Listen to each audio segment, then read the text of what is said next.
books about the search for truth about Bigfoot, and that search led him to something entirely different, a different kind of mystery that is represented in now 3 volumes of his book, Missing 411, this latest one, North America Cases and Beyond. Dave, great to have you back on the show. Hey, George, thanks for having me. I don't want to dwell too much because I want to talk primarily about your book, but we have to talk about Bigfoot and the DNA study. I should remind our listeners that you were one of the instigators of this. You helped collect the samples. You went out and looked for somebody to conduct the DNA search. You and your partners settled on Melba Ketchum. Talk to me in general reaction about the study results and perhaps more importantly, the reaction of the Bigfoot community to the results, because it's been all over the map, but in particular has been pretty harsh. You know, it's a mixed bag, just like you said. I think that the people that are making derogatory comments, I would say probably 90% of them haven't read the study. And that's unfortunate. The study is sound. We got over 100 different samples. We were the group that brought in other groups to help us bring samples in from throughout North America. We had nuclear DNA and mitochondrial DNA that was accumulated. We had 3 different labs do the testing. It wasn't one lab. We had several PhDs write the paper. It wasn't one. We've had some comments from some people in the Bigfoot world that I was shocked that they would say something like they did. And I think that we've ruffled some feathers of many, many old-timers out there because they've lived in a world where Bigfoot was an ape. And for the people who don't understand this, there's really just 2 factions. You either believe it's a human-based creature or it's an ape or a gorilla. And if you look at all of the older researchers that have been around 40, 50 years, the centerpiece of their books is Apes in the North or Apes in North America, et cetera, et cetera. And just to bring some reality to this, there's never been any ape or gorilla bones, never any ape or gorilla hair ever found any time anywhere in North America in the wild. If you talk to any Native American group or First Nations group in Canada, they all believe Bigfoot, Sasquatch is a human. Every tribe states it's a human. Many tribes in the Pacific Northwest that I've written about in the past say that they trade with them, that they communicate with them. This was written in newspapers in the Oregonian way back in the 20s and the 30s. Now, why these people seem to ignore all these facts, I have no idea. And when we first got into this realm of research, we didn't have a dog in the fight. We could have went any which direction. It was just to get to the truth. And part of that truth is accumulating DNA and having labs test it. I don't believe that they like the result. And unfortunately, many of the journals in the world seem to be less than honest. And what I mean by that is that the PhDs that wrote this paper, scientific white paper, submitted it. I was privy to the response from some of these journals. The questions that came back from them were embarrassing in the least and criminal in the most. And what I mean by that is that they asked absolutely stupid questions that were easily answered and completely addressed in the paper. It was as though they never read the papers, they never wanted to accept the paper, and they never really wanted to review the paper. So in Dr. Ketchum's defense and the rest of the PhDs, they never had a chance with many of these big journals. Well, I don't want to say I told you so, but I should let the audience know that you were kind enough and Dr. Ketchum to share with me some of the initial results 2.5 years ago. And I was floored by the initial information that had come in, the initial analysis. But I suggested to you at the time that it would be pretty hard to get any journal to publish it, even though the work was done as legitimately as possible. And you know, that's probably the sobering reminder when you step into a world as a group of amateurs, as we are. We're not from the academic community, which is where most of these papers come from that journals review. And most of the people that sit on the board that review these papers are academic types as well. So maybe it's because we were outsiders, maybe because the findings completely fly in the face of what science may believe is the evolutionary path of a human. I don't know. But it's very disturbing. Were you surprised by the results? I mean, you said, you had an inkling that it was human. That's what the tribes had said all the way along. But when you finally saw the DNA results, were you floored? I would say yes, because some of the DNA there isn't answered by going through GenBank, and normally if we swab our mouse, you and me, we're going to see back thousands of years where we came from and our path. With this DNA, it's highly unusual, and I suppose that part of it was pretty surprising. But in general, you know, when you have dozens and dozens of tribes singing the same song and saying that they've dealt with these beings for hundreds of years, you know, that has to mean something. You know, there's been a lot of nitpicking in the Bigfoot community about the study, a lot of it nitpicking about Dr. Melba Ketchum herself or things that she said, but I have yet to see any kind of a really solid scientific refutation of the results. I've seen some allegations. It must be contamination, but really there are answers to that, wouldn't you say? I would think there would be, and as the people in this world know, there's a professor named Brian Sykes from Oxford that took on a study and said he was going to be out with his results around Christmas time. He didn't come out. But now that he has our results, and he probably understands the path that we took to get those results, I would presume that sometime in the next 4 to 6 months, either Sykes will never come out with his study on Bigfoot DNA, or it's going to come out and it's going to mimic what we have. Well, if it mimics what you have, I mean, that's a heavyweight backing you up. Absolutely. Talk to me about, I'll ask one more question on this. Dr. Ketchum, we've had her on the program, and I appreciated her coming on to tell us about the work and to defend it. What's the relationship there now? Is it strained? Because I know you don't see eye to eye on everything, and I don't know if she's, if you are still on speaking terms or whether there's been harm caused to the overall cause by things that have been said. You want to tackle that or not? Well, I'll say this, that we are the group that went out to find someone to do the study. And we went to 3 or 4 different academic institutions explaining that we have the specimens, we have the DNA, we need someone to do the genetics behind it. George, there wasn't one university that wanted to touch the topic. So we had to change path, and we had to find a lab that had the background and the expertise that was willing to take it on. And we weren't funded with a deep well of money. We were lightly funded, so we needed somebody to do this on almost a pro bono basis. And there were a few. Dr. Ketchum's a courtroom certified expert on genetic studies. She's qualified in the Texas courts many times. And she was one of those people that had an open mind about the topic. And we went with her, and she poured her heart into this, and she succeeded where other people have failed. And I think that some of those people in that genetic world that have made these comments have tried to get to the core of this DNA, and they weren't able to. And I will say that it was Melba's undying attempt to understand the secret behind that genetics that allowed her and her diligence to get to the point of finding it. So I will say I have the utmost respect for her for what she's done.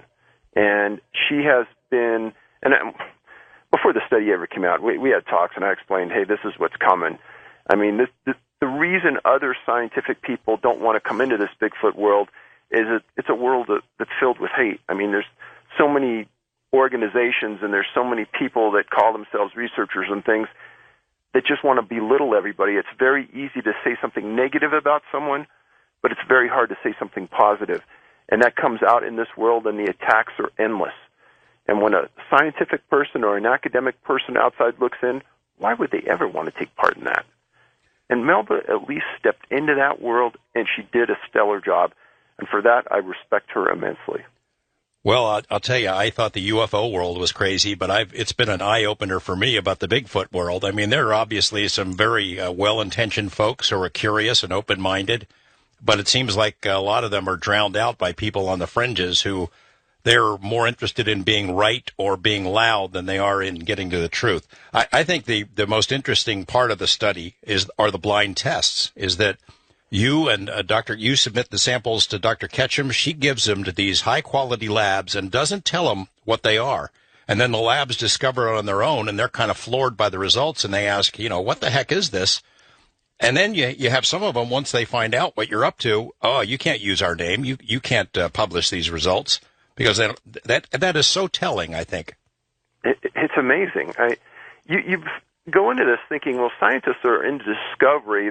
They want to find new things. They want to be challenged. They want to be that person on the paper that finds a new entity in the world. In reality, I think it's just the opposite when it comes to Bigfoot. And again, it goes back to that craziness factor. There's so much disturbance in the community that it almost seems to us as though it's a manipulated process just to make everybody think it is full of craziness.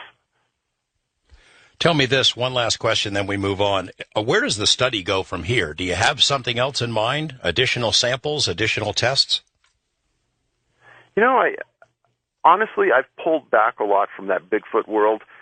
Part of our edict as an organization was to prove at a scientific level that the biped exists, and I think we've done it. Whether anyone wants to admit it, whether anyone wants to read the study and take it to that next level, personally, I hope that another academic institution takes a look at this and says, you know what, there is something here. Let's engage. Let's get more specimens in. Let's write it at a different level. Who knows? I do know for a fact that there are 2 universities out there that are at least looking at it and have people in the field. So that's good. Promising. That's good. Let's shift gears now. Another reason why you're pulling back from the Bigfoot world is because you've got a heck of a mystery on your hands with the missing 411 volumes. Volume 3 is out, North America and Beyond. It's just as stunning as the first 2. I guess to begin with, maybe you can tell me, are a lot of these cases from your radio appearances, that people hear you talking about cases in various parts of the country, and then, hey, there was one like that here, let's send it to Dave? Oh, absolutely. And I've got to thank the readers and your listeners for opening our eyes to things that we probably could have never found. Did you suspect? I'm sorry, go ahead. I was just going to say, it's hard to go out and cover entire area of North America on an archival search. So when people call in or write in and say, hey, have you heard of this case? Have you heard of that case? It's great. We appreciate it. Did you suspect all along that you were going to find cases outside of the U.S.? We had a hunch at the beginning, but we weren't sure. Let's start with, we're going to be taking a break here in about 4 minutes or so. Let's start with the basics to recap some of the basics so that those who have not heard you previously understand about the kinds of disappearances we're talking about. First of all, the numbers, a general number that you know of so far. How many? At least 600, 650 right now. Most of them in national parks and national forests. In open spaces in North America. Tell me about the clusters. So the first 2 books, we identified 28 clusters. We're up to, I think, 34 now. And those involved 3 or more people missing within geographical proximity to each other. And how many clusters do you have? I think we're up to 34, 35 right now in North America. What would be the top one? Yosemite? Easily. How many cases there? There's got to be at least 25. I remember my first reaction when you told me the general topic, and I thought to myself, well, gosh, yeah, people disappear in the wilderness, in parks, in forests. They get lost, they fall off a cliff, they get eaten by bears. What's so unusual about that? Walk us through some of the steps about the kind of characteristics that separate these cases from just a normal kind of a disappearance. So any type of disappearance which is related to water, and the water's suspect in the disappearance, meaning a drowning, they got taken downstream, those are not in the study. Any type of suicidal tendency is not in the study. If there's any type of obvious criminal conduct, meaning that the case is classified as a possible homicide, that's not in it. Any type of animal attack is not in the study. And how do we know about animal attacks? Search and rescue people, they're professionals. They know what to look for in these things. They're not in the study. It takes, after reading thousands of missing persons cases, certain elements start to come out at you, and they hit you in the face. Time after time, you read the same thing, And you start to say, how could this be? It's almost like it's a mimic of the other four cases in the same state. And as an example, in Pennsylvania between like 1930 and 1950, there were more kids missing in that state during that time than anywhere I've ever seen in North America. And it's not even close. And I wrote about that in the Eastern book. So, and the disappearances in those areas almost mimic each other. Many of them involve small children at a farm or in a forest. They disappear. Most times they're never found. A lot of times the people disappear with a canine. Many times if they disappear overnight, bad weather comes into the area, rain, snow, etc. If people are found, many times they're found in a creek bed or riverbed. Other times, if they're found, they're missing clothing or shoes. If they're found, an older person, they can't or they don't want to remember what happened. Other times, it's a disabled person to the point where they can't speak, so they can't communicate what happened. Or it's a very young child and they can't speak at all. Berries, swamps, and boulder fields are three of the predominant things that keep coming up with missing people from the East Coast and the West Coast. And again, it's that clustering aspect.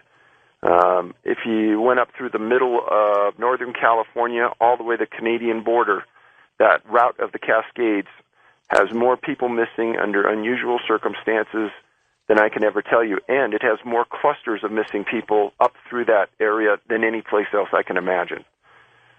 So those are some of the few. There are other ones that really jump out at you. The fact that, that they are the ones that are found, either bodies or found alive, are found in areas that have been searched repeatedly. In your book, you mentioned one case where the searchers had walked right over that spot 50 times or more and not found them. It's as if they're taken somewhere and then redeposited. Or little children who are found miles and miles away, impossible distances, walking uphill. Talk about that for a moment. Well, I tell you what, we're going to take a break here in about 30 seconds, so maybe we save that. How many cases do you mention in the new volume? How many are new? I think there's about 200 in there. And what are talk to me about how many countries you now cover? Well, we included stories from 5 countries, predominantly Australia, England, Indonesia, Iceland, and France. And the Canadian, you knew there were going to be Canadian cases. Did you know there would be this many? Well, if you look at the topography of North America, you kind of imagine that if there is some type of criminal activity or there's some kind of consistency in disappearance, it's not going to stop at the border. So we kind of presume that it would be happening up north. When we come back, Dave Politis, I want to get into some of the other characteristics that make these cases less than prosaic. And then we'll get into specifics, case by case, state by state, country by country. Missing 411 with Dave Politis coming up after this on Coast to Coast AM. We're talking with Dave Politis back to talk about Volume 3 of his monumental work, Missing 411. And I'll tell you, there's a lot of really interesting cases in this new volume, but one really jumped out at me. It's the story of, we'll call him John Doe, that's the reference in the book, a young child who went missing, then was found alive. And what's most striking about this story is his description to his mother and father about who he encountered during that time when he was missing. It'll chill you to the bone. We'll get into that in just a couple of minutes here on Coast to Coast AM. Dave, I want to spend a few more minutes sort of recapping for those who have heard this before and don't remember it, and for those who haven't heard it, why these cases are so weird. There are a couple of characteristics that really jump out at you. One is about where the kids, particularly kids, how far away they're found. Talk about that. That's one of the most unusual aspects to this. And when we first got into this, we read just about every search and rescue manual you could find. And when professionals go out into the field, they set up grid patterns to search for people. And it's based upon the topography you're in, based upon the age and the health of the person you're searching for. And for a child, say under 8 years old, they're usually found within 2 miles 90% of the time, usually within the first 4 to 6 hours. Well, in the Western book that I wrote, I described a kid named David Allen Scott who was 2 years old.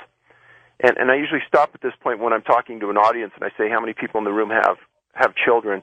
And I say, think back to when your child was 2 years old. How far could that child walk without dropping from exhaustion? And how fast could they move? How quickly could they get out of your sight? Well, David was with his family vacationing at a place called Mono Village, kind of on the eastern side of the Sierras down near a city called Bishop.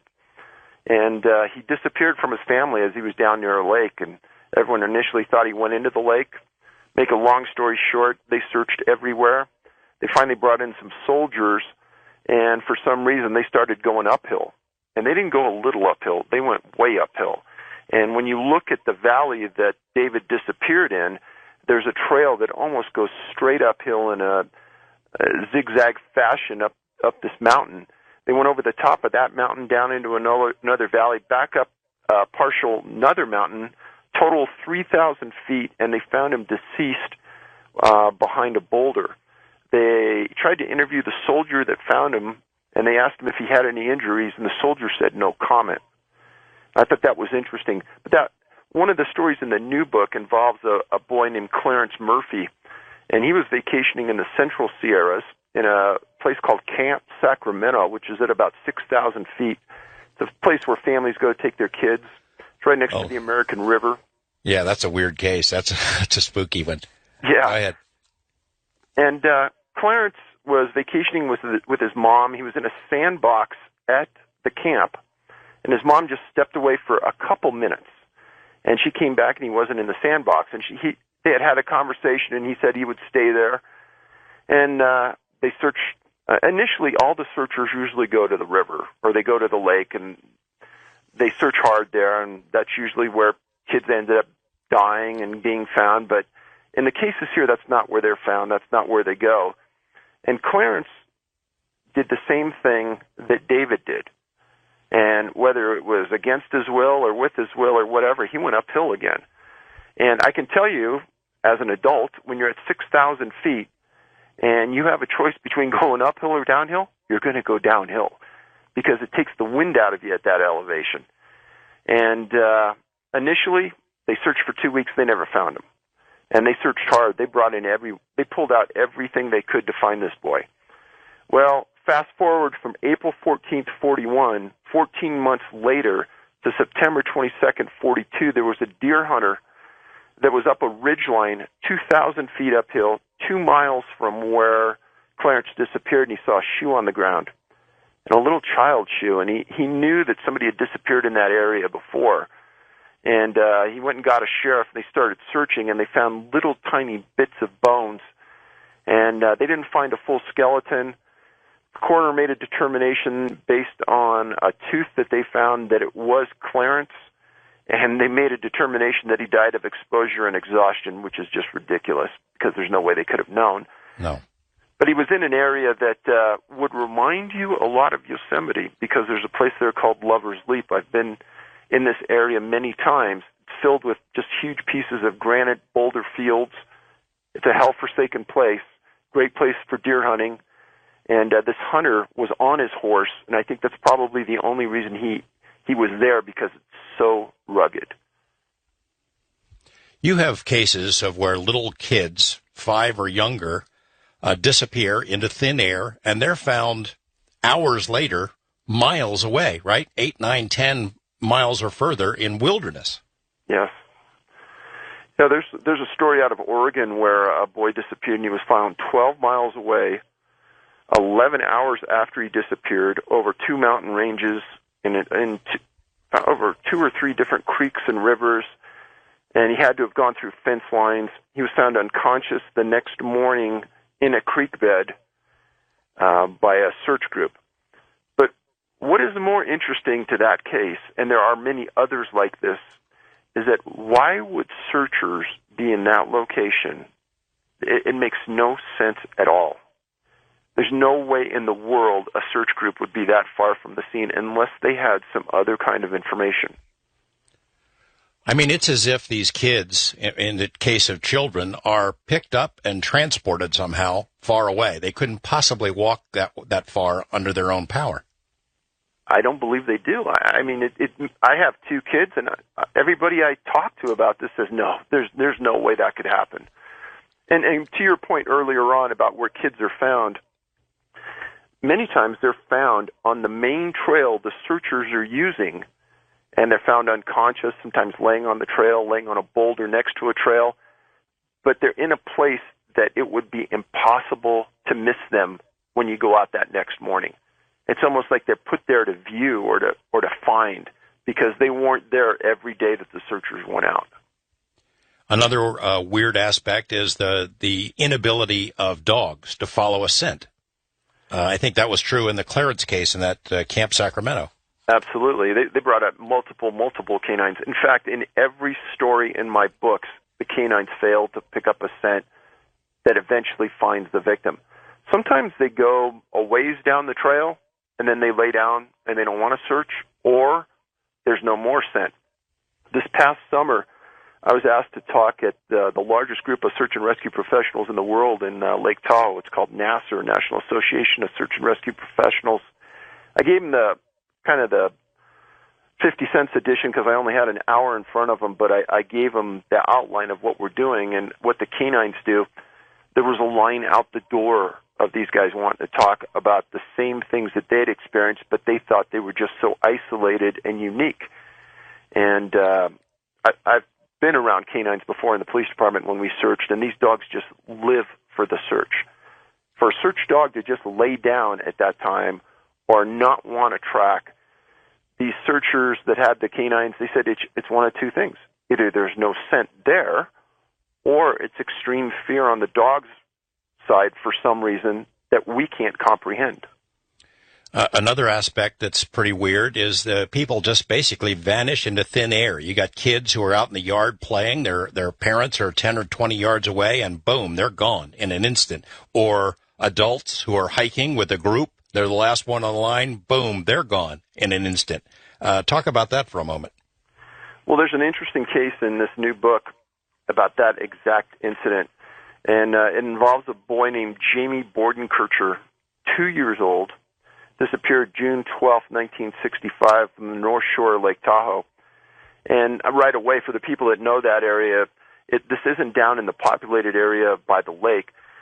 His family had a summer home up above Kings Beach on kind of an isolated road, almost to the back of the wilderness, just almost less than a mile from the Nevada border. And Jamie's parents lived in Butte County up in Northern California. They drove down. They parked their car in front of the vacation home. There's no other cabins around, and there's a swing set in front of their house. Well, the family's going in, unloading their things, and Jamie gets out, and his brother says he goes to the swing set, and he gets on the swing. So his brother goes in and is in the house less than 5 minutes, comes back out. The swing is still swinging, and Jamie's gone and nowhere to be seen. And the family got frantic, looked everywhere, found nothing. Huge search that went on for weeks. And for some reason, the canines on this one kept going downhill to the water of the lake. And for the people who don't know this area, it's pretty steep walk downhill. You cross the road that perimeters the lake, and there's a lot of homes down there. And it's a very, very busy highway that crosses that area. So they brought in the Coast Guard. They brought in everybody. They searched everywhere. They didn't find anything. And the interesting aspect to this case is if you go northeast from there, there's a couple of disappearances in an area called Slide Mountain, a ski resort near Incline Village and on the Nevada side. And there's also a disappearance of a girl back in the 1940s from an area that borders Reno and that Slide Mountain area that's in this book. So this is a 4-person child cluster area that's evolving just in the last 6 months. One other weird aspect is what happens to clothes, in particular to shoes. That is highly, highly unusual, and it's initially something that we were told, well, it could deal with hypothermia, except the issue with this is that it happens so quickly that hypothermia can't be setting in when these kids take their clothes off. In many of the cases, it could be within 200 yards of the point where they were last seen the clothes are off and they're gone. Sometimes the clothes are found and the shoes are found. Sometimes no clothes and no shoes are found. And in many of the cases, the kids are found and they're almost naked, or they're found sitting down in a thicket without any clothes on and without any shoes on. And what we're always wanting to know is what's the condition of their feet. But obviously, in the articles that are older, etc., they're not going to have these kind of notations. But if the child walked 2 to 4 miles through the woods without shoes, you know that they're going to have some injuries on their feet. If there's no injuries on their feet, they were carried there. I know in the previous volumes you had instances where clothes were found folded up or laid out as if in a ritualistic fashion. And I know in the new book you've got a case, I'm trying to remember what it was, but it's an elderly lady who was found wearing different clothes from when she disappeared. Yeah, that's an interesting case from Central California. A woman disappeared from, she's a very wealthy lady. She disappeared from her kind of a rural ranch.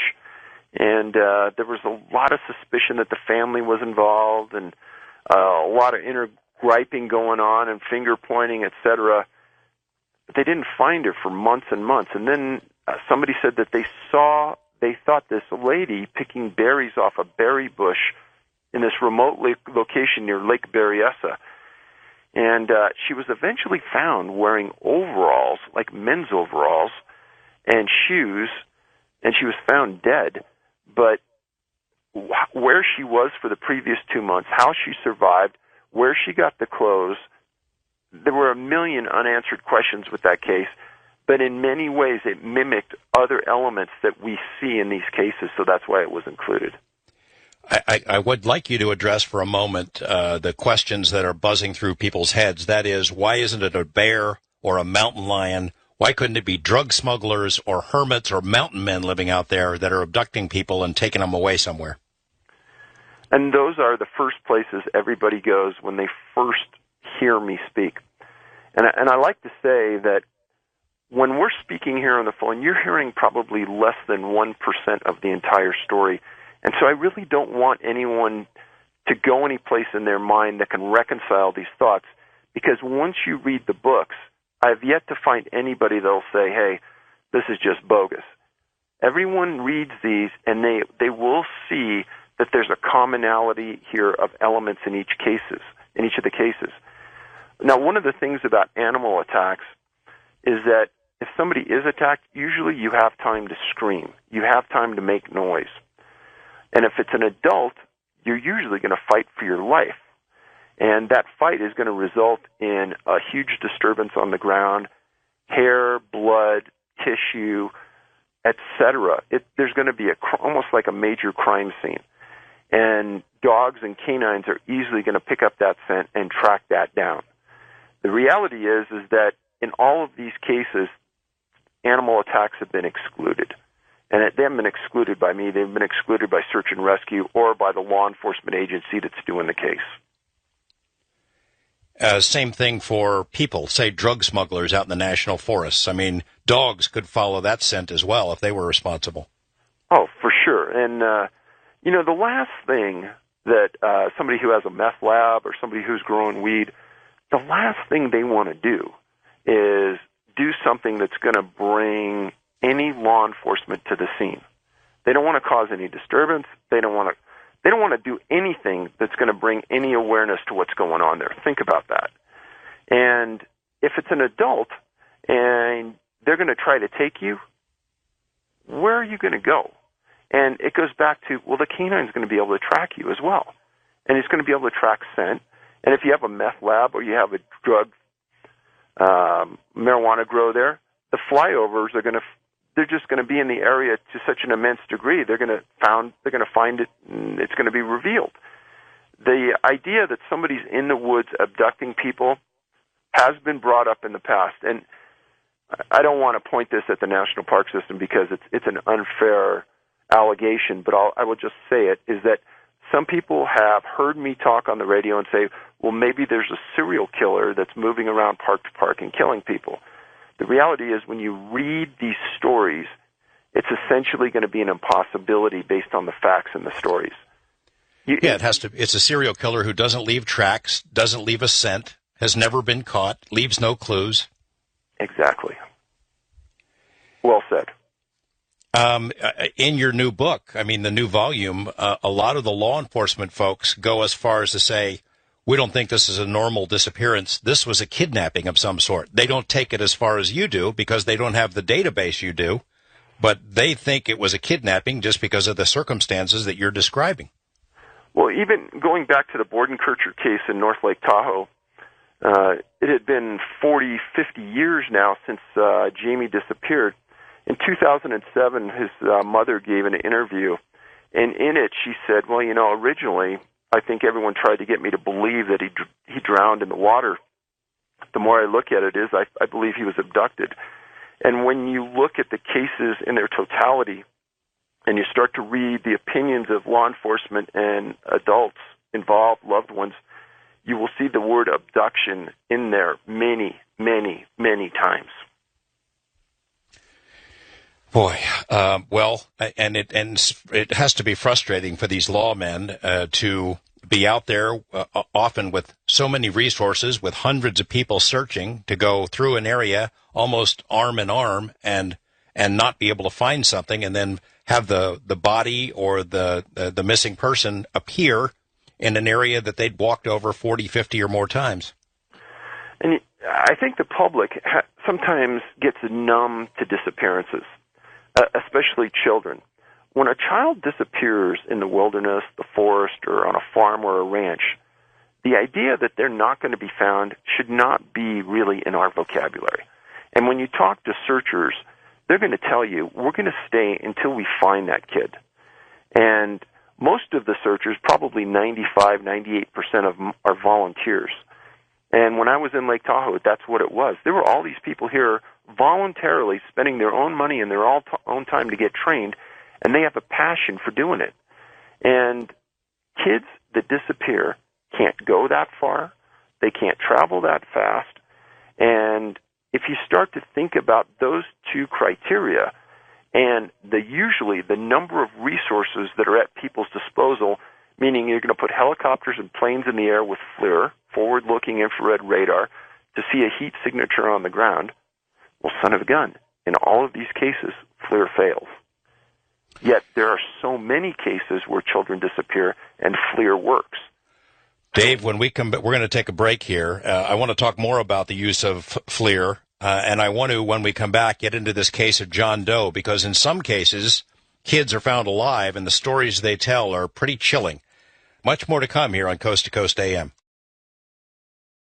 We are rocking and rolling with my guest, Dave Politis, who the third volume of his book, Missing 411, is out, and it's incredible, it's chilling, it's spooky, scary. If you are familiar with the first two volumes, or you've heard our interviews with Dave, you know that in many of these cases, most of these cases, in fact, the people who are found, they're either not found or they come back and they're unable to explain where they've been.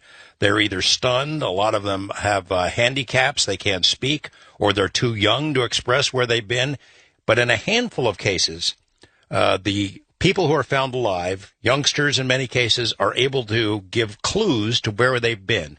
And some of those clues are just astounding, jaw-dropping. We're going to get into one of those, the case of John Doe, where he was and what he remembers from the time when he was missing, right after this on Coast to Coast AM. Dave Politis, the new book, Missing 411, North America and Beyond, looks at new clusters, also has fresh cases from clusters you've talked about before. I seem to recall that you did talk about Mount Shasta cases before, but this new one, this John Doe case, missing child, 3 years old, is a jaw-dropper. Tell us the story. Well, it's interesting because I actually heard of this case years ago when it was evolving. And the reason being, this is one of those strange coincidences, is that John Doe disappeared along a creek river that I used to fish as a kid. And I've probably been there at least 50 times. And the area is world-class fly fishing, very, very thick woods. There's a couple real famous Hollywood types that own hundreds of acres in the area. It's just pristine wilderness, great fishing. What happened was is he was there with his family, and happened on October 1st, 2010. About 6:30 p.m., he disappeared. And one of the things that I didn't state earlier on is that late afternoon, early evening is the prime time for a disappearance. Anytime between, let's say, 2:30 and 6:30 or 7 at night is the time that these things seem to happen. This area of this disappearance has a very long history of strange things. I mean, people have said that there are people called Lemurians that live beneath Mount Shasta. There's been a history of Bigfoot sightings in this area. There's been tons of UFOs flying around Shasta. And I've written about a cluster in my past Western book about Shasta specifically, a cluster of disappearances. Well, this boy's 3 years old. He disappears from his parents. They immediately call the sheriff. A big search starts. And they don't find him. I mean, they looked everywhere. This area doesn't have a lot of low ground coverage. It's a lot of big trees with a lot of open area underneath. But near the rivers and things and some of the trails, there is some shrubbery, but not a lot. So anyhow, we fast forward 5 hours. At about 11:30 at night, they find this boy sitting in the middle of a bush in a thicket, and he doesn't say anything. He's taken home. Parents talk to him. He's in sort of a stunned disbelief. So finally, the next day, they get talking to him, and they said, well, explain what happened. And he goes, I really don't know. He says, I just kind of disappeared. And, well, where were you? And he tells this story that he is taken into a cave, and he thinks it's underground. And he says, I know it's dark outside, but when I'm in this cave, I could see the entrance, and it's light outside. And he says that he's with a woman that looks exactly like his grandma. And originally, he thought it was his grandma. But then he said that in the cave, there's a lot of other things that look like people, but they're all robots and they're not moving. And he says after a while, he figures out that this woman really isn't his grandma, even though she's really nice to him and very polite, but he believes she's a robot as well. She's got sparks around her head or something like that? Yeah, he made some kind of comment about, there was some kind of light or sparks or unusual light coming from her head. And then he says that she was real nice until she started to get pushy, and she took out some sticky paper and laid it on the ground and told him he had to poop on it. And he told her that he didn't have to go, and she got mad. And he says, now, as I'm sitting there, he says, they asked him, what else did you see there? And he said he saw a lot of small guns and things around the outside perimeter of the cave, and they all had a lot of dust on them. So then you kind of fast forward a little bit, and the boy went to go spend time at that grandmother's house the following weekend. And he tells the story to the grandmother. Well, the grandmother then told us that 3 weeks before the boy disappeared, the grandmother and her husband were at that exact creek, river, spending the night. And they actually woke up in the middle of the night because the grandmother felt a pain at the base of her neck, and she had her husband look, and there was a small bloody spot at the base of the neck. And she says, I don't know if it's related, but I just wanted to tell you that I thought that was strange. I happened to be there where this point he disappeared, and he sees a grandmother, and I have this bloody spot on my neck. I don't know what to think of it. Make a long story short, the boy's fine. He's developing fine. He hasn't disappeared anymore. But that is probably the most unusual story that I've ever heard about a small boy disappearing.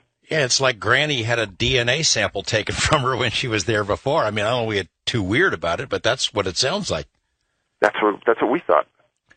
How many other cases, for those who haven't heard your previous interviews, how many other cases do you have where children are able to come back, they're alive, and they're able to give some kind of clue about where they've been? I know you don't have any exactly like that, but you do have some other versions of pretty weird tales. It's very, very unusual. There are a very small group of cases where a child comes back or they're found and they tell unusual stories. There's some from the East Coast where the person says, I saw this giant thing standing behind a tree, and it was kind of swaying back and forth. And then I don't really remember much, and then you kind of found me. Other times there's a story out of, I think it was Arizona, where three kids disappeared from a picnic ground, and they were gone for a day and a half. And when the searchers finally found them, they walked up on them, and the kids immediately went down and were hiding. Searchers walked up to him and said, "What are you doing? Why are you hiding?" He says, "We thought you might have been the 8 people again." Wasn't there a girl who talked about a story about a talking dog? Yes, and that's... You really don't know what to make about some of these stories because they're so outlandish that you don't know what to believe. In the UFO world, you have what's known as screen memories, or people who claim they've been abducted. And I know you don't want to veer into that, but they claim to have had some sort of an abduction, and a screen memory is implanted into their head that what they saw wasn't an alien, it was a big-eyed owl, that sort of thing. It's almost like an implanted memory in some of these kids' stories. Well, one thing I tell people that are in the Bigfoot world, and I tell law enforcement people who I talk to today, is that I think one thing that's unique about our group is that we read everything we can get our hands on related to something like this. And there was a guy named John Mack who wrote a book about UFO abductees. And you read about the circumstances and what they find out from the individual during hypnosis. And we've always thought that it'd be fascinating if we could get some of these people at a conference room and have them go through hypnosis. And I think the similarities between them and them knowing that there's other people just like them out there, it would be fascinating. No, but you haven't done that. You have never had a regression? I haven't. And the reason for that is that when I first got into this, a group of missing organizations had heard what we were doing. And 2 of them got a hold of me, and they're really nice people. And they said, "Just be careful, Dave. And when you make that approach on somebody who has gone through an incident like that, they can easily take what you're doing the wrong way, and that you're trying to profit from their loss and from their injury, and a lot of people don't want to be talked to." So kind of the stance that we've taken is that if people want to talk to us, absolutely, we're going to open up and do everything we can. On a few cases, like the Dennis Martin disappearance at the Great Smoky Mountains National Park, we did approach his dad, and we got a lengthy interview out of that. But we're very careful about that. Yeah, I can understand that. Maybe what you need is somebody who was abducted as a child who's alive now, hearing this for the first time, and needs to come forward and try to retrieve the memories of what really happened to him. Right. So if that's the case, folks, give us a call. Let's go to talk about some of the new clusters that you discuss in this Volume 3, Mount Rainier National Park. I mean, these are as good as stories as you've had in any of the books, and I think our listeners up in Washington State are going to be pretty spooked by it. Go ahead and tell us a few of these tales. Well, I think one of the best ones, and we got, through a Freedom of Information Act request, we got the case file on this person, and his name was Joseph Wood, Jr., 34 years old. Disappeared July 8th, 1999. This person is unusual, and in the thousands of cases we've reviewed, this is only the second black man that I've ever written about that's disappeared under the criteria we've set down. Joseph was a super, super smart guy, Yale graduate, Eagle Scout. He was an editor for a New York newspaper. Then he moved on and was a publishing editor at a publishing company. And he was in Seattle for a conference.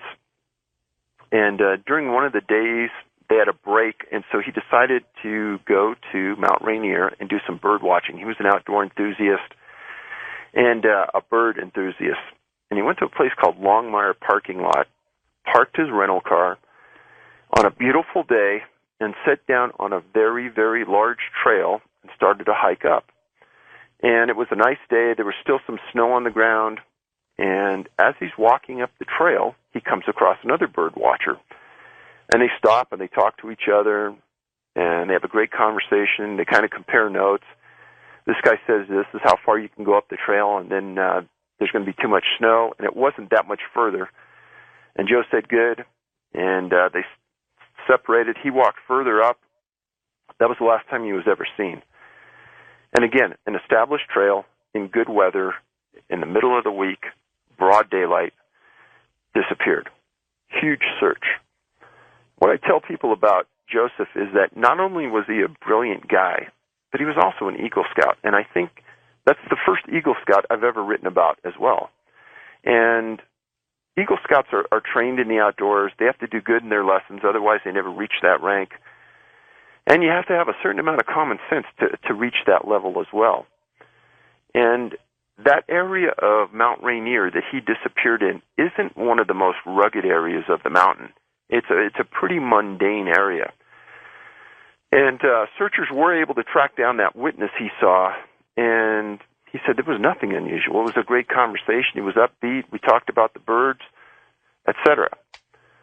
So anyhow, after about a 10-day search, the Park Service was ready to call it off, and his family and a newspaper in New York called The Village Voice wrote an article about it, his disappearance. And again, just like we've talked about earlier, abduction comes into the scenario. And abduction comes in because searchers and family members have a difficult time reconciling what happens to these people. If somebody disappears, chances are they're going to start dropping things when they get stressed. So in Joe's case, he might drop his book, he might drop his map, he might drop a backpack, whatever he's carrying. In these instances, they find nothing. It's so strange. And in Joe's case, they never found anything. They never found his body. They never found his coat, books, maps, nothing. And so a very, very unusual case. But as we sort of suspected about Rainier years ago, the more we got into it, the more strangeness went into it. And when you talk about the abduction scenario, you don't really think about abductions on the side of the mountain or abductions when people are hiking. You tend to think of abductions around parking lots maybe, or around populated areas near a lodge. But on a trail where there's only 2 cars in the parking lot, Joe's and the guy he saw on the trail, the idea that an abduction is going to occur there, almost unheard of. And how that could have been accomplished, that's the million-dollar question. And it wouldn't have been in a time of the year when weed was growing up on the mountain. That wouldn't have been it.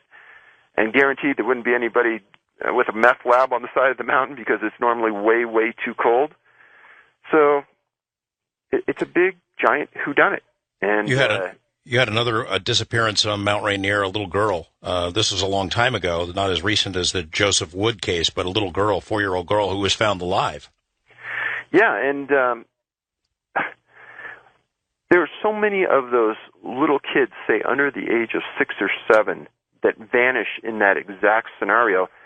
That it's actually on our end, it gets to be, you get to be numb to it. But the reality of it is, when she disappeared, she shouldn't have disappeared. She was in close proximity to her parents, and she's found again uphill from where she was lost.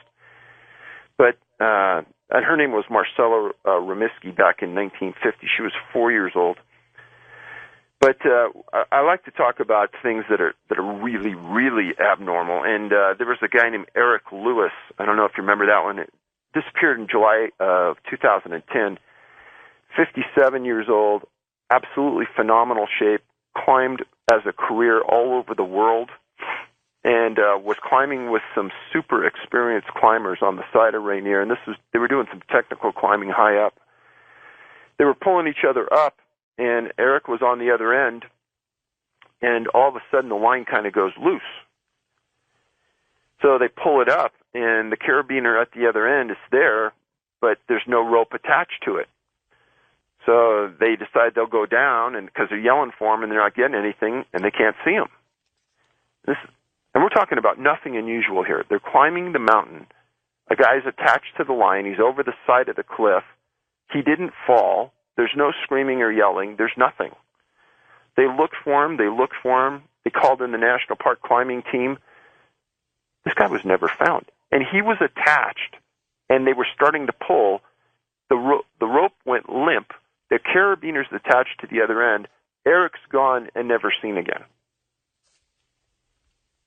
You say in the book that he was among the top 1% climbers in the world? Per the National Park Service climbers that were there. They said he knew that mountain better than most of the professionals that climb it. He would have had to have disconnected the rope himself on purpose, almost. Yeah, exactly. It didn't break because it was never attached, and they said it made absolutely no sense. I don't want to backtrack too much, but I wanted to just to mention that one of the reasons I brought up the case of Marcella, that 4-year-old girl we were talking about a moment ago, is when she was found alive. We had talked about clothing that was weird. Her dress was on backwards, and there was something weird about the laces of her shoes. Exactly, and her mother made that observation and said, she doesn't even know how to dress herself that way, and she doesn't know how to tie her shoes, and they were tied in a way that she had never seen.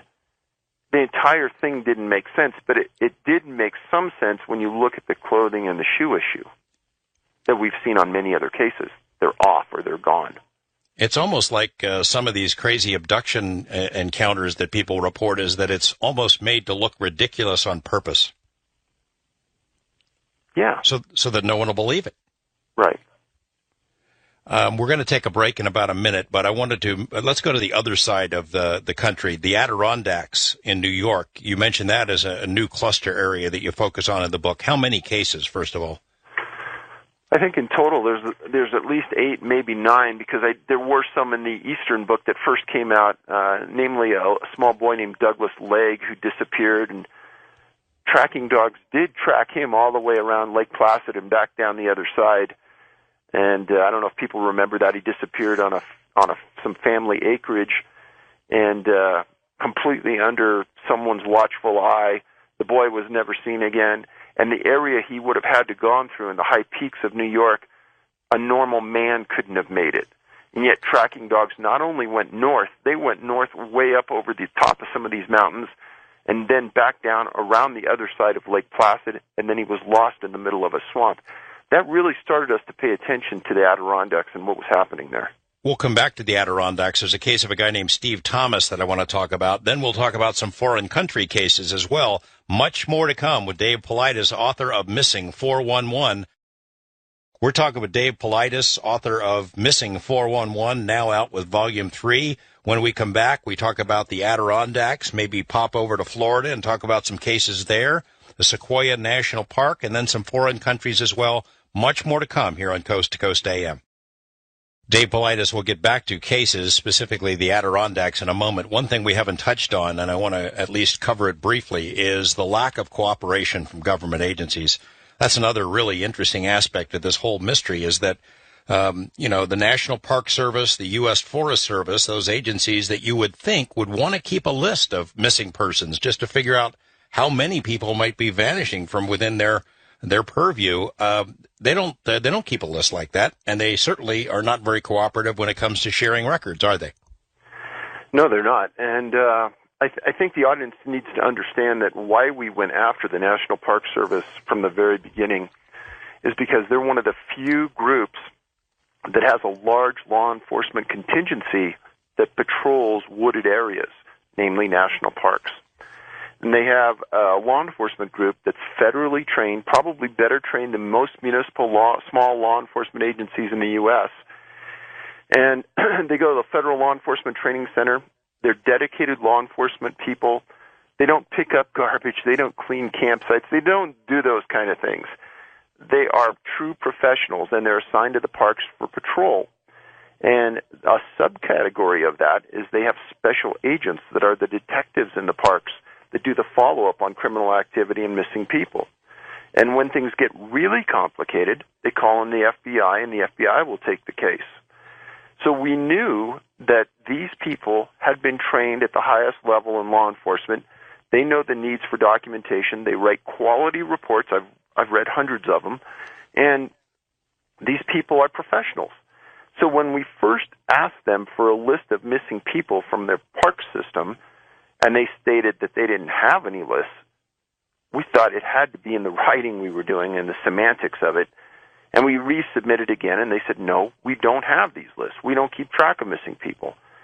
And I tell the audience, when I'm speaking, is that you look at any website from any medium-sized to large police department in the nation, And on that website, there's going to be a section about missing people in that jurisdiction. A lot of sheriff's office carry those information. Interesting part is you won't find that anywhere in the national parks. And when you dig a little deeper, they tell you that, no, we don't keep track of missing people inside of our parks. And when you ask them why, they say initially, well, we don't have the wherewithal to keep that information, but we're planning a computer system in the future that's going to be able to do that, and we will have that. And that's what we were told 4 years ago. They still don't have it. I mean, come on, how hard is that? Exactly, George. Now, what I do tell, and I actually put a poster up on the wall when I'm giving a talk, and I say, this isn't rocket science, people. With a piece of binder paper and a clipboard, and you divide that binder paper into name, date of disappearance, location, and the final disposition, and there is your tracking mechanism for almost every park in the nation. And this isn't hard to do.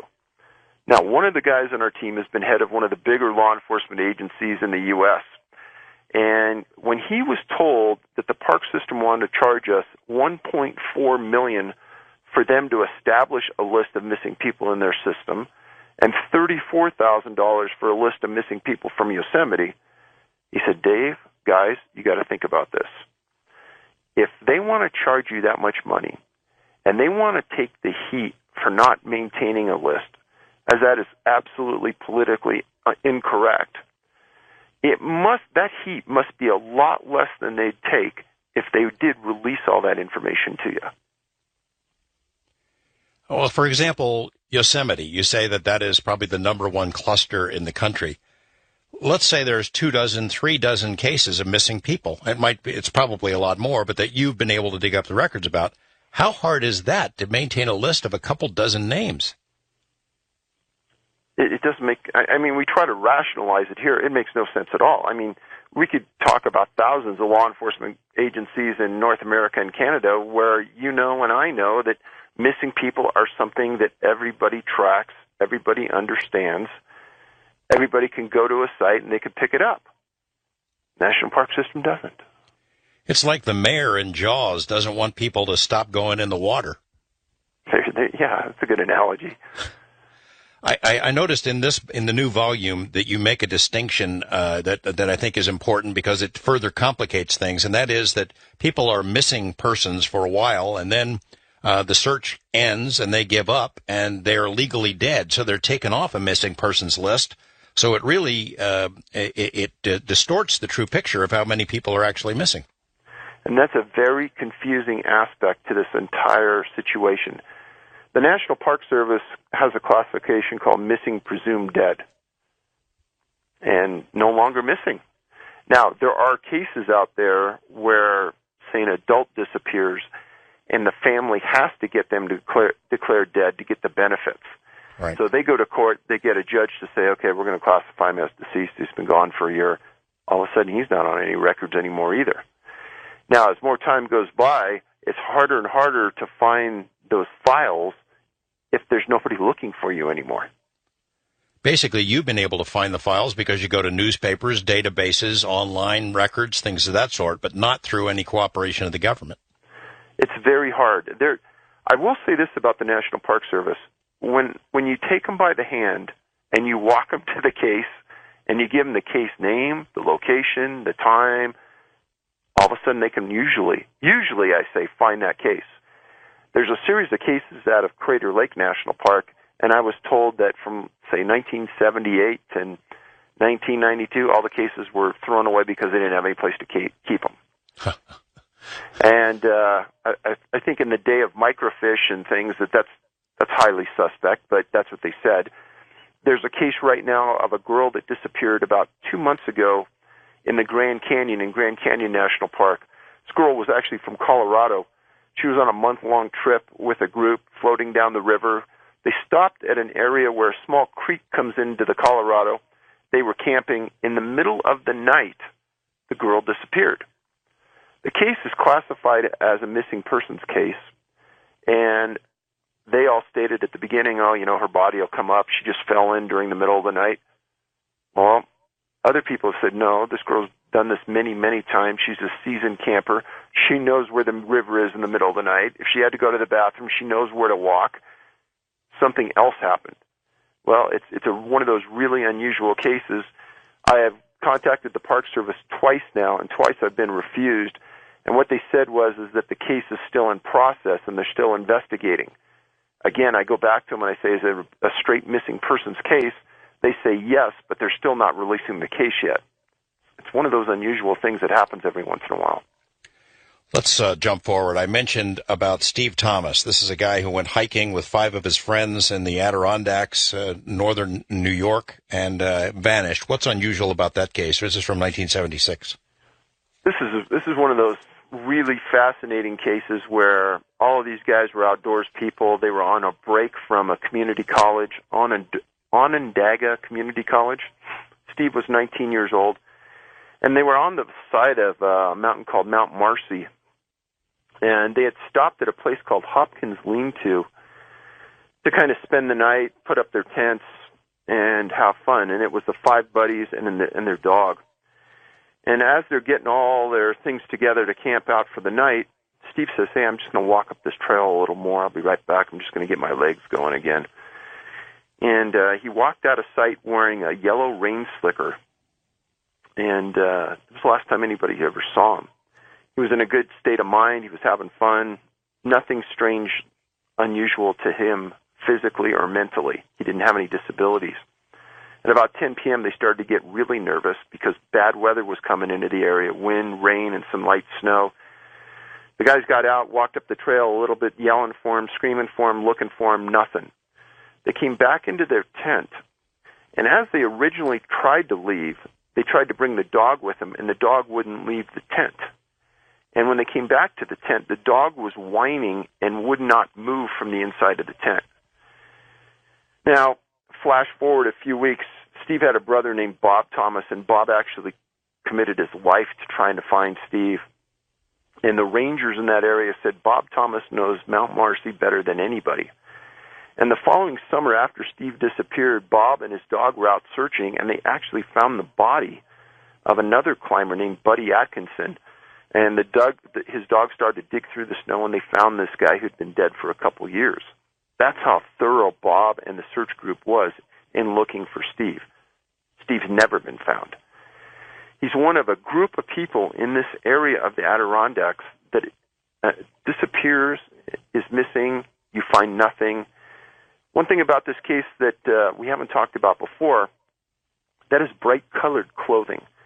And I've written about that in the other books, and there seems to be a correlation to people who wear bright colors and they disappear. Yeah, that's a pretty weird aspect. Let's jump to, I promised that we'd talk a little bit about foreign countries. Canada, you've got some amazing cases all the way across from British Columbia to Nova Scotia. Which of the Canadian cases do you think are best exemplify this mystery and jump out at you? You know, there's a case out of the western area of Canada involving a lady that was a lookout tower fire spotter, and her last name was Stewart, Stephanie Stewart. She was an older lady. She was in her 70s. She'd been doing the job for decades, and she was in the tower. This is an isolated road up and down to it. I wrote about in the Western book, and in the middle of the night, she disappeared, and somebody came up to see her, and she was gone. And Stephanie, again, was an older person in good health, but she wasn't the type of person that could really or would really get out and start moving around. She had water on the stove.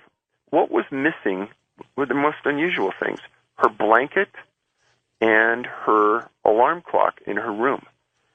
And some people may say, well, you know, a rogue killer drove up that road, kidnapped her, and took her.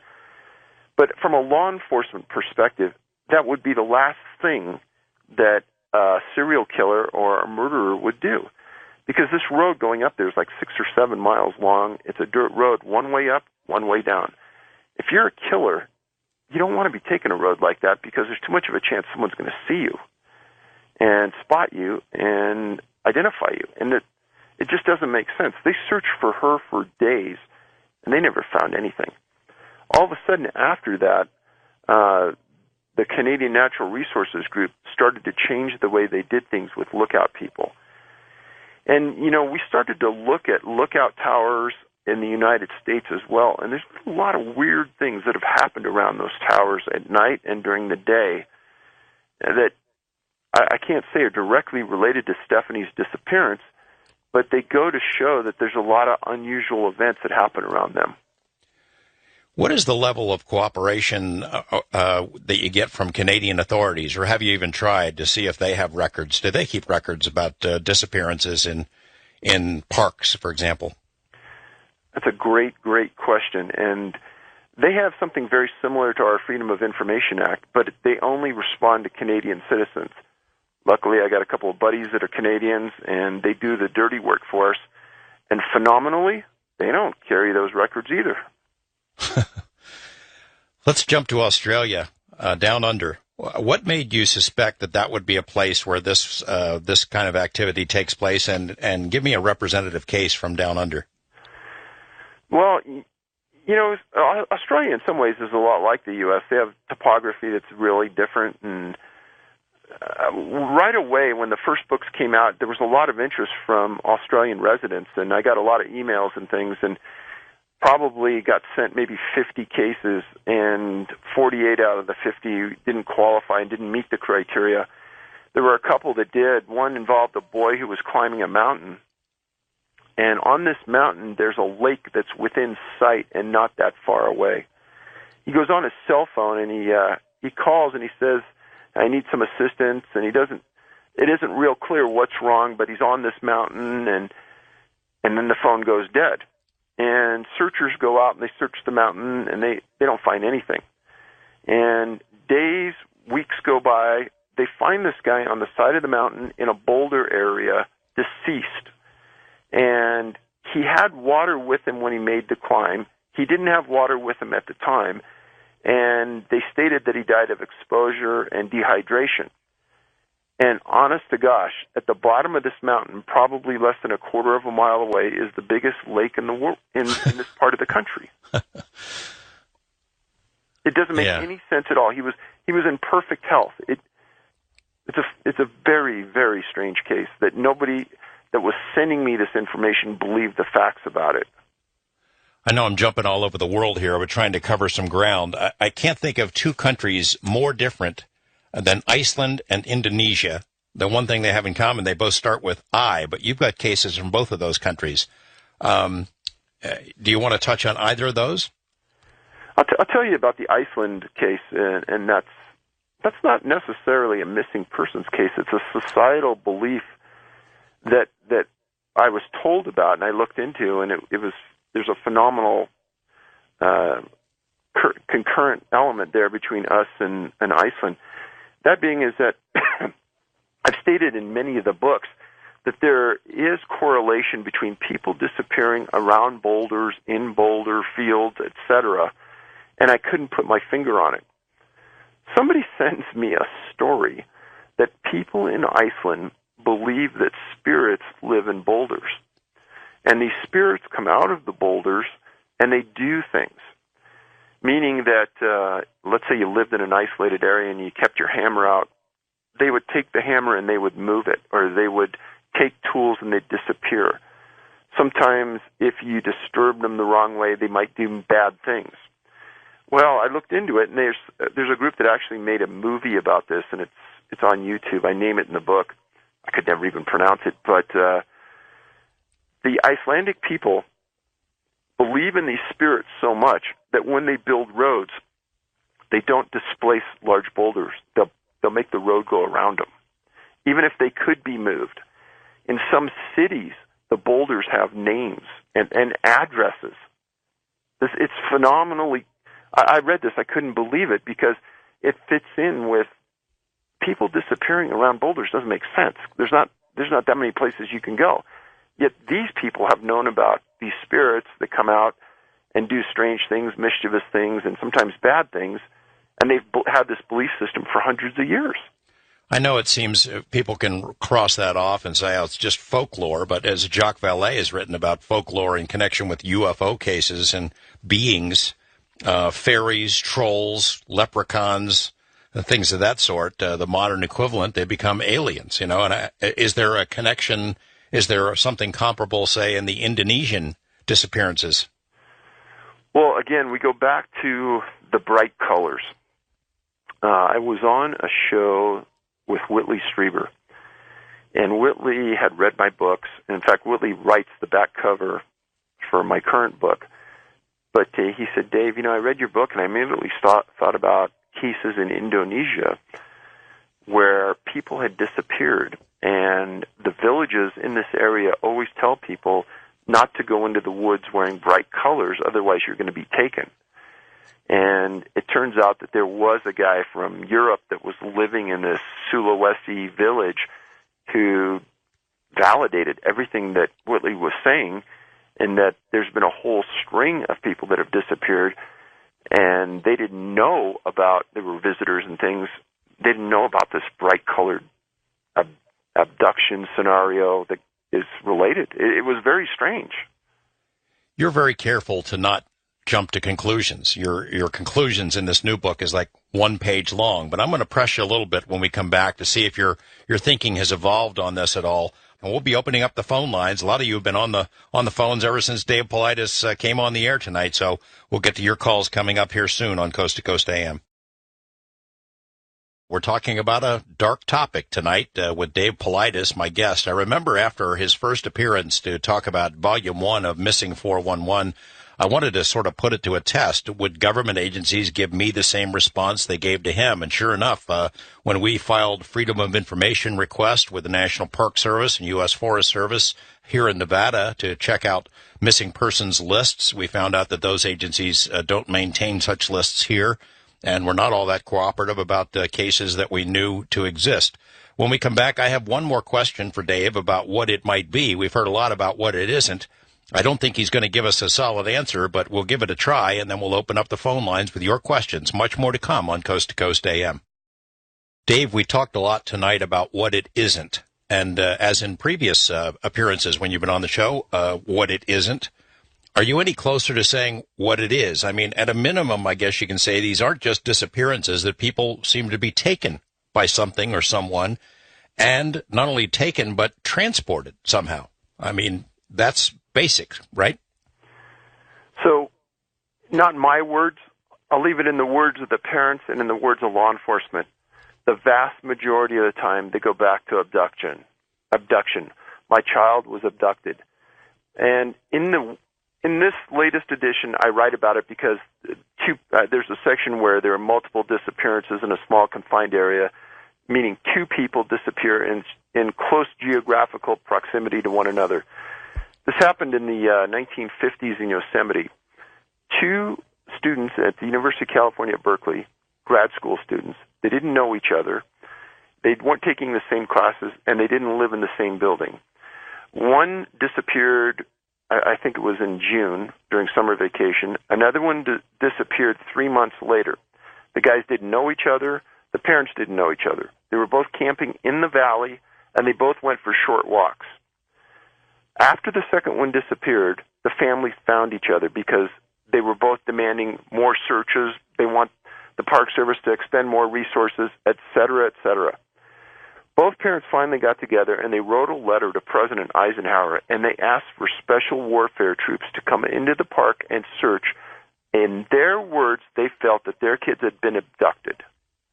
And therein lies the continual theme in these, that people understand their kids, they understand the situation, they understand the psychological aspect of their family members, and law enforcement and them come to this determination more often than you would ever believe.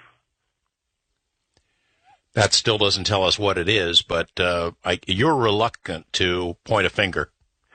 I will say this, because a lot of people point the finger at me and they say, I got an email about 6 months ago, you know exactly what's taking these people, and you're doing a disservice to society by not naming it. So let's go back 4 years when we first started this. I might have thought it was A back then.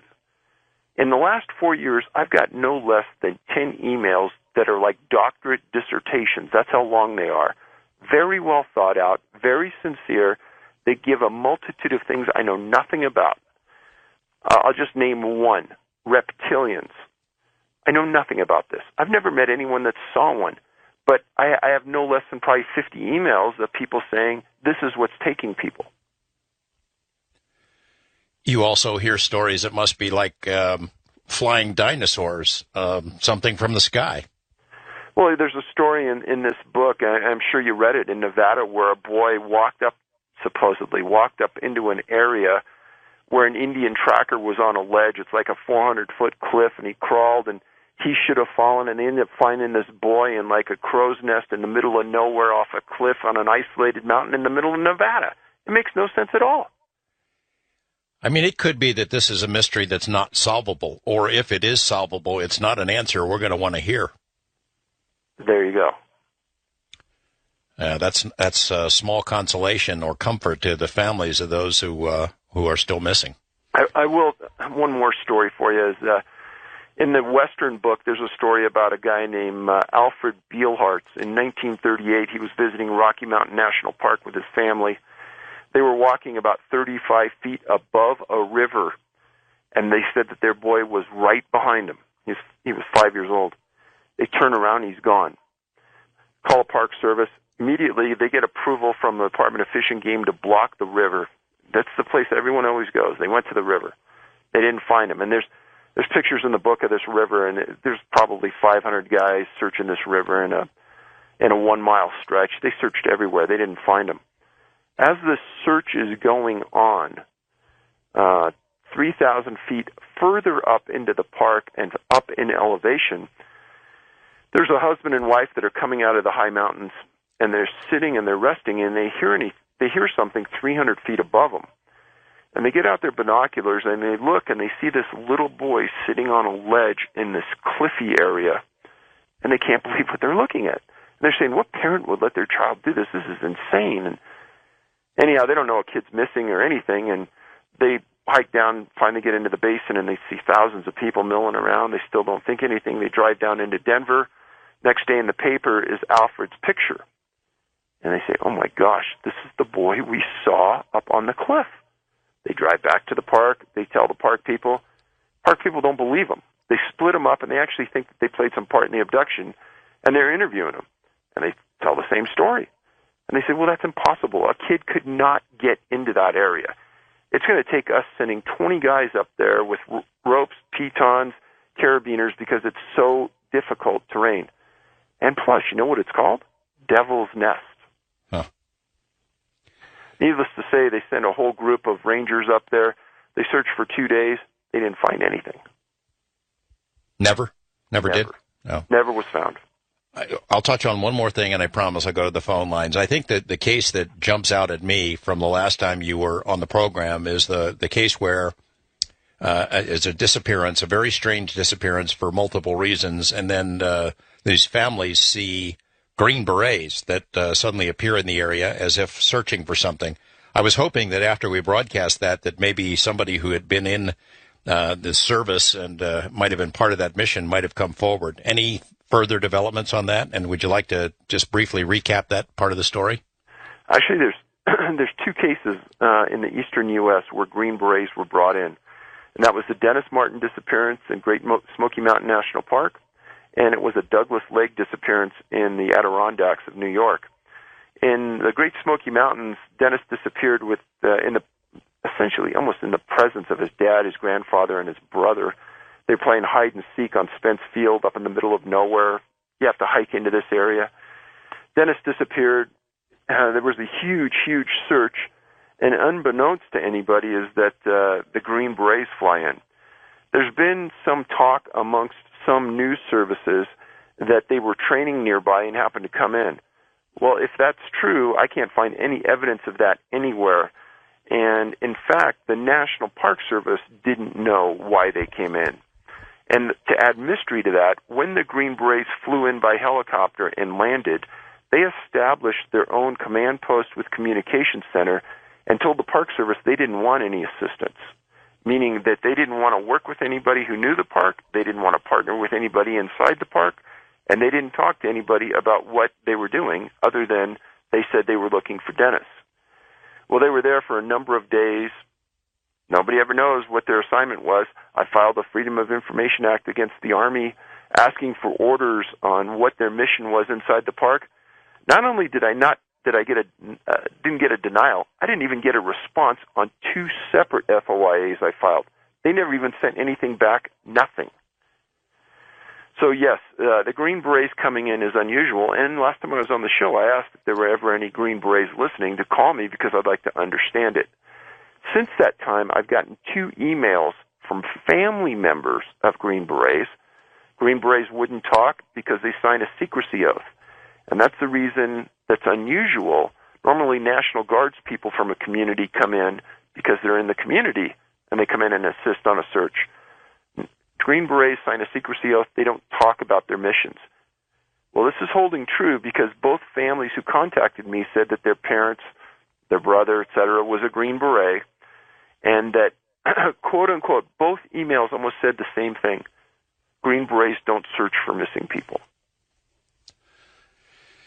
Well, okay, that solves it. We're going to go to the phone lines now. A lot of folks been holding on, and the phone lines are full. East of the Rockies, Allison in Portland, Maine. Hi, Allison. Good morning. Hi, good morning. Boy, your shows with Mr. Politis tonight and last year, and that Zodiac show, they're really creepy, and I just love it.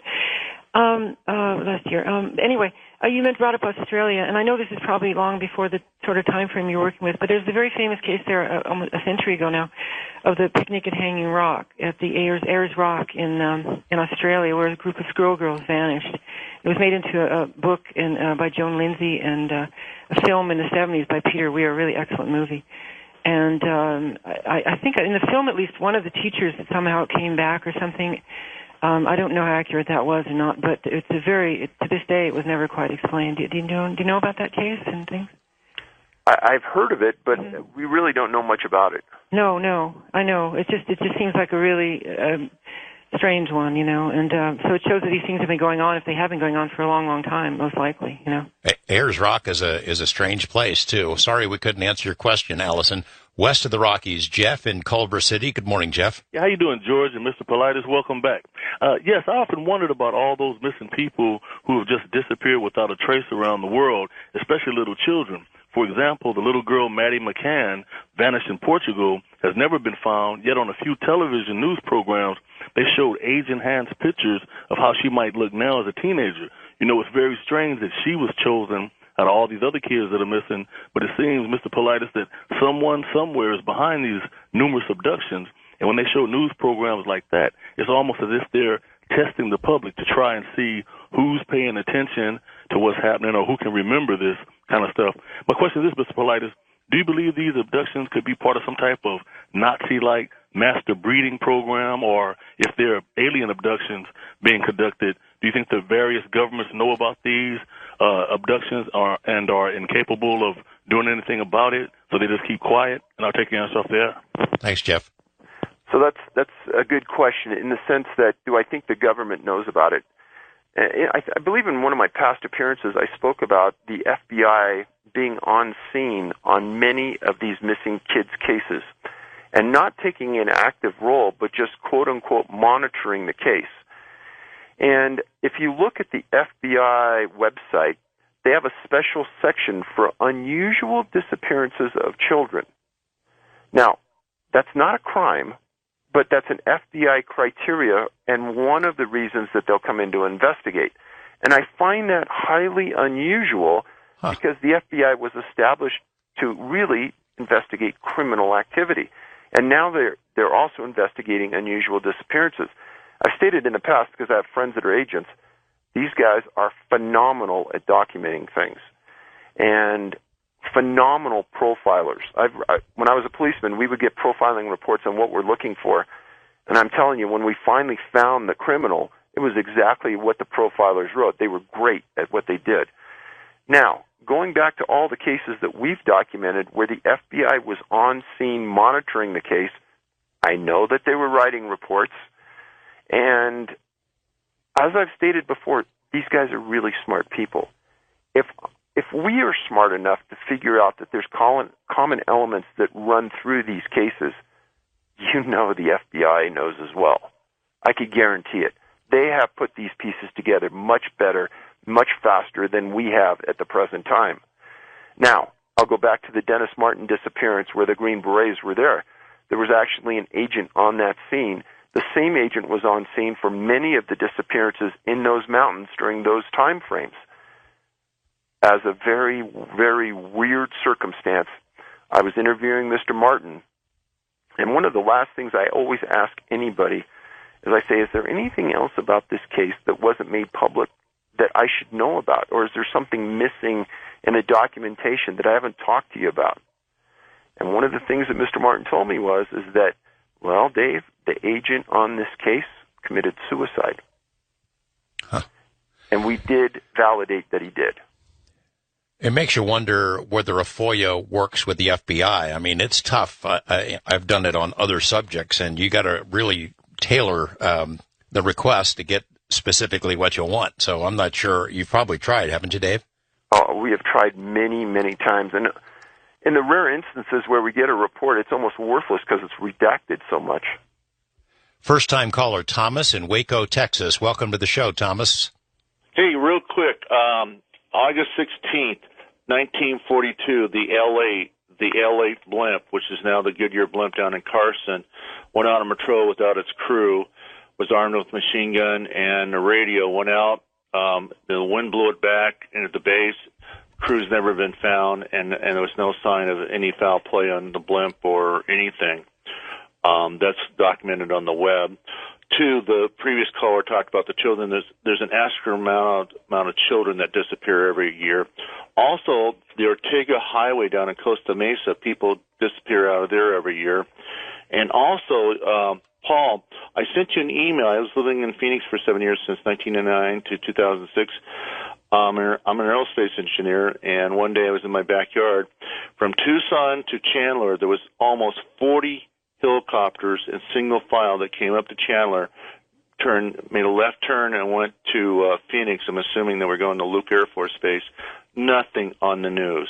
Absolutely nothing on the major helicopter military convoy, and I've never seen anything like it in my life. Well, you're saying that's somehow related to the missing people?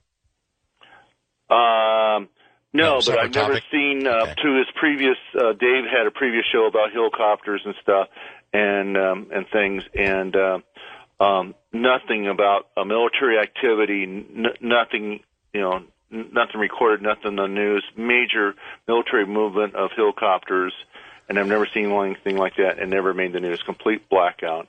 All right, Thomas, let's see if we can get Dave to react to this. Dave, I don't know if you're familiar with the blimp case he's talking about a crew that disappears from a blimp. And, I've got cases here in Nevada that we've talked about on this program about the old guy who was driving up north on Highway 80 and vanished. I guess if you really wanted to expand your parameters to include strange disappearances, vanishing into thin air, you could have a heck of a lot more cases, but there has to be a limit at some point.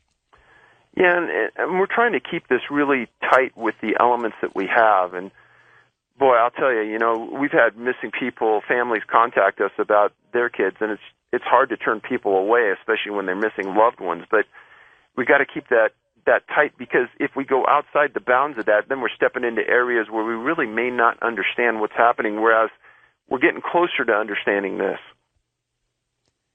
But you're not quite there. No, I'm not. Any plans for another edition of this book? I mean, I think you could probably go on forever, couldn't you?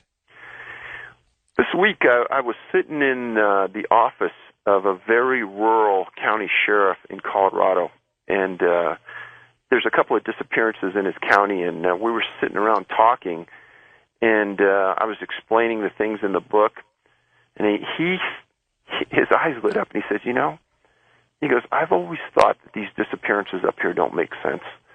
He goes, I don't have the manpower to commit to really do a thorough investigation. But he says, when you show me a map of Colorado and I start to see that there is some consistency amongst, in the northern part of the state, there's 3 boys that have disappeared in 65 years, and there's not another boy that fits that criteria for the whole state. He goes, what am I supposed to think? He goes, you're the first group that's ever put this together in a way where we can sit there and understand it. He goes, something is going on. We need some help with this. Well, that's another aspect we haven't even touched on tonight, but we've talked about briefly in the past, is that in these clusters, they seem to come in groups, like young boys in one cluster, older people in another cluster, adults, and that just is another weird aspect to this that's hard to explain. We're going to go to wild card lines, all of them full when we come back. Our conversation with Dave Politis continues right after this on Coast to Coast AM. All right, here we go to the wild card lines. Tony in Illinois, thanks for being so patient. What's on your mind? Thanks a lot, George. This is absolute synchronicity. Dave Politis, absolutely great work. I'm definitely going to look into this book. This is a guarantee for me. I was 9 years old, actually 8, going on 9. Hey, Tony, I got to tell you, your phone is really breaking up, so you're going to have to jump into this real quick because you're making an awful noise on our end here. My dad was building a house in Piedmont, Missouri. I was 8 years old. I saw a snake. I was at a distance from it. It backed into its hole. The next thing I know, I was completely displaced. It took me 2 hours to find my way back home just from my dad working with a hammer. But it completely displaced me from a pond to a complete part of the forest of Piedmont, Missouri. Absolutely strange. When I got back, my dad said that that's not the only thing strange that happened if you got lost, because when he was hammering out on his house, some giant shadow went over his house. And, when he looked up, he didn't see anything. He thought he was going to see a bird. He did not see anything. Hey, Tony, I'm sorry to cut you off, but the sound from your phone on this end is really terrible. But I'm telling you that you have a great story here to tell, and I'd like to hear more of it. If you could try to call back, or if you can contact Dave, I think he'd like to hear your story in great detail.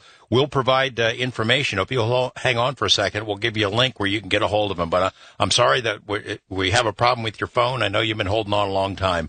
We're going to go to Andy in Los Angeles on the wild card line. Hi, Andy. Hi, George. You're a great interviewer. I really enjoy you. And Dave, you are also a great guest. I have a quick comment, and then I'll bring up a few quick points, and you can feel free to comment on any point that you think is of significance. You know, it's very unusual to me that, and I don't believe in coincidences either, that the government would not keep records or leave a paper trail. And secondly, because if the public is not aware, they will not be able to put the pieces of the puzzle together. Secondly, if you can comment on one or more of these points that I'll make rapid fire here. Was there any one or two colors that seemed to stand out in the abductions? Number two, an entire village in China, in a mountain village, disappeared in the last 5 to 10 years, and it's on the internet. Men, women, and kids all gone. Number three, has anyone checked into the possible, in the cluster areas of the GPS coordinates, approximate coordinates, if there's a pattern there? Also, have any warnings? Andy, that's all you get. We got a whole bunch of people, so 3 questions is all you get, but thanks for calling. Dave, did you write those down? What colors to begin with? No specific colors, just bright colors in general, yellows, oranges, things like that. GPS coordinates, I can tell you that we've put the disappearances on a map, and that's how, based on the last location the person was seen, and that's how we determined the location for us. The other question was about China, some disappearance of an entire village. Does that ring a bell? No, it doesn't.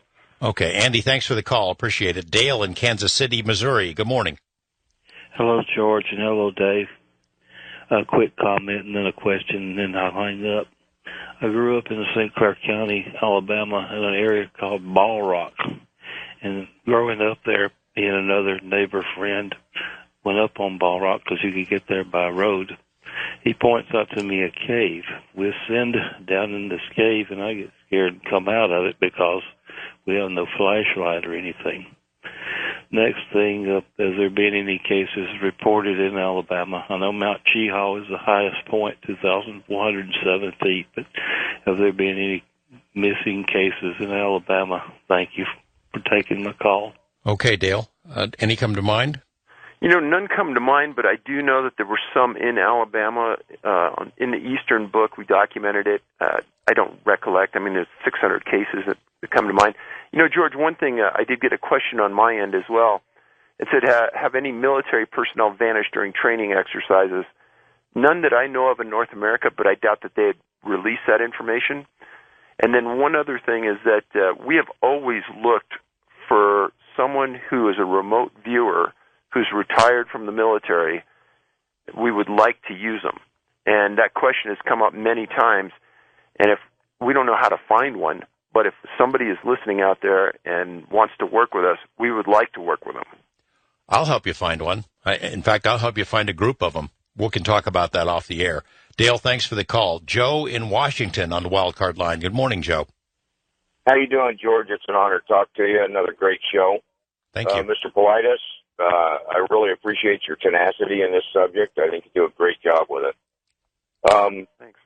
Quick story. We got a call one day that of a missing person, so we went out to lend a hand. We probably sent 5 officers and horses, and there was sheriff's department there. There's probably 60 people total. And we were looking for about a 6-year-old girl that had walked to a small creek from a campground with her cousin, probably 50 yards from the campground. And her cousin went back to the campground, and this little girl disappeared. So we looked for 2 days. She was wearing a pair of flip-flops, a pair of shorts, and a tank top. And temperature was probably 65 degrees during the day and got down to 30, 32 at night.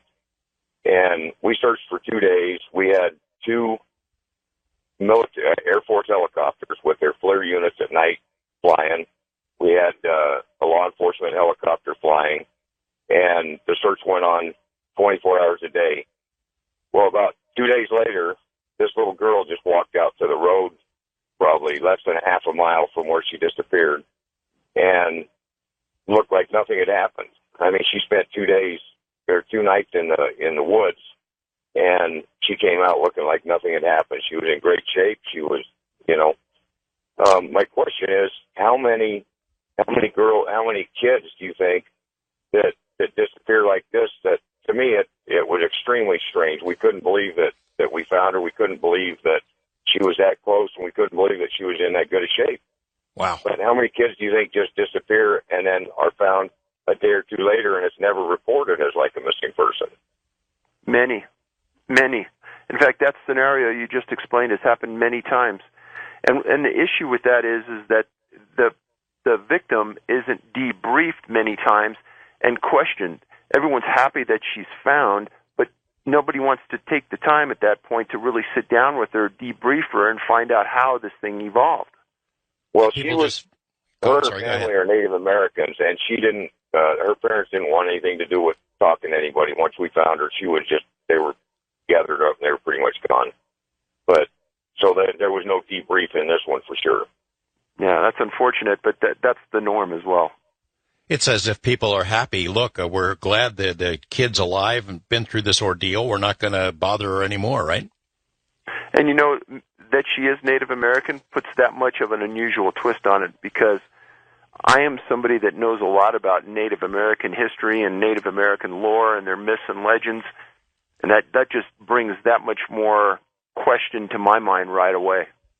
Joe, appreciate that call. I hope you'll be in contact with Dave, and maybe you guys can swap some notes on that case. If it's not in Dave's database, it's one that maybe needs to be there. Appreciate the call. Wildcard line, Athena in Durango, Colorado. Good morning, Athena.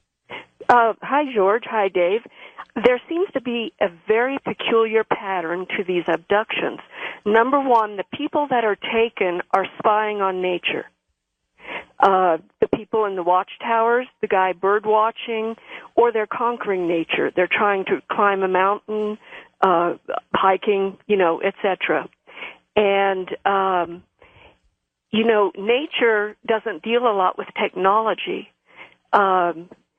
Maybe nature is trying to find out how to use technology against us the way we use technology against them.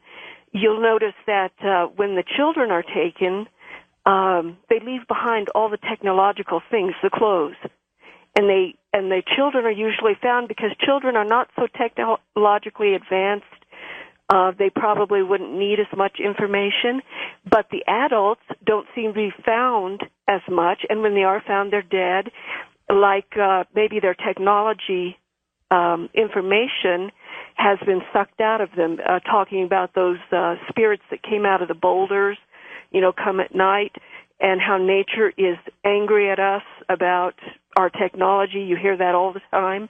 Maybe they are really angry, and they're tired of being spied on and not getting any feedback for what they're giving us.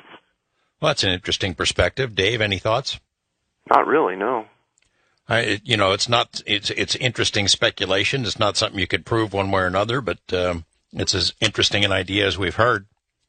Thanks, Athena. We're using technology. Yeah, we got you. Understand. I wish we could prove it one way or another. Thanks for the call. East of the Rockies, Mike in West Palm Beach. Hi, Mike. Yeah, how you doing? I want to tell your listeners the Bermuda Triangle is alive and well. I live in West Palm Beach, which is at the apex of the triangle.